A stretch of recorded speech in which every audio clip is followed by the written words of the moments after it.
শুরুতে যখন পৃথিবী ছিল একেবারেই নতুন, এদের নামে একটি সুন্দর বাগান ছিল। এটি সবচেয়ে রঙিন ফুলে ভরা ছিল, সবচেয়ে রসালো ফল এবং কিচিরমিচির পাখি। এই বাগানে ঈশ্বর প্রথম দুই মানুষ, আদম এবং হাওয়া সৃষ্টি করেছিল। আদমের জীবন ছিল খেলা এবং আনন্দের একটি অন্তহীন দিনের মতো। আদম এবং হাওয়া এই বিস্ময়কর জায়গাটি অন্বেষণ করেছিল, প্রাণীদের সাথে কথা বলছিল, দুর্দান্ত গাছের ছায়ায় বিশ্রাম নিয়েছিল এবং সবচেয়ে মিষ্টি ফলগুলি উপভোগ করেছিল। এদেনে অগণিত গাছের মধ্যে একটি দাঁড়িয়েছিল, ভালো এবং মন্দের জ্ঞানের গাছ। ঈশ্বর আদম ও হাওয়াকে একটাই নিয়ম দিয়েছিল, এই গাছের ফল খাবে না। কিন্তু কৌতূহল একটি শক্তিশালী জিনিস।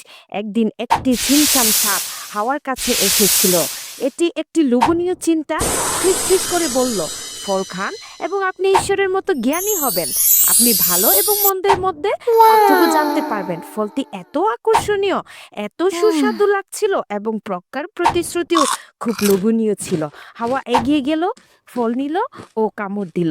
সে আদমকে কিছু দিল, সেও খেয়েছিল।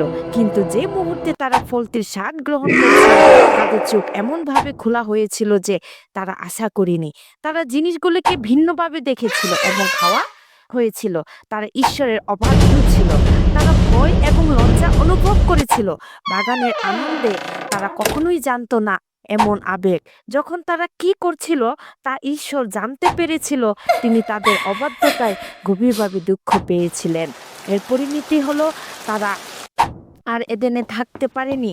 এদেন ছেড়ে যাওয়া কঠিন ছিল। এদেনের দরজা তাদের পিছনে বন্ধ এবং প্রথমবারের মতো তারা জীবনে কঠোরতার হুল অনুভব করেছিল। এদেনের বাইরের জগৎ ছিল রুক্ষ এবং অপ্রতিরোধ্য।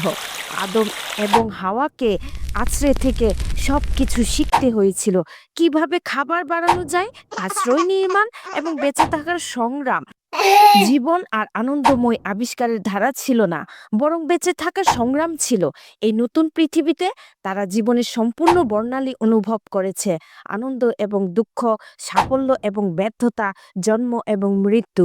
তারা পিতামাতা হয়ে ওঠে, তাদের সন্তানদের লালন পালন করেন যাতে তাদের নিজস্ব পরিবার নিয়ে যেতে পারে। জমি জুড়ে ছড়িয়ে পড়ে তাদের মাধ্যমে।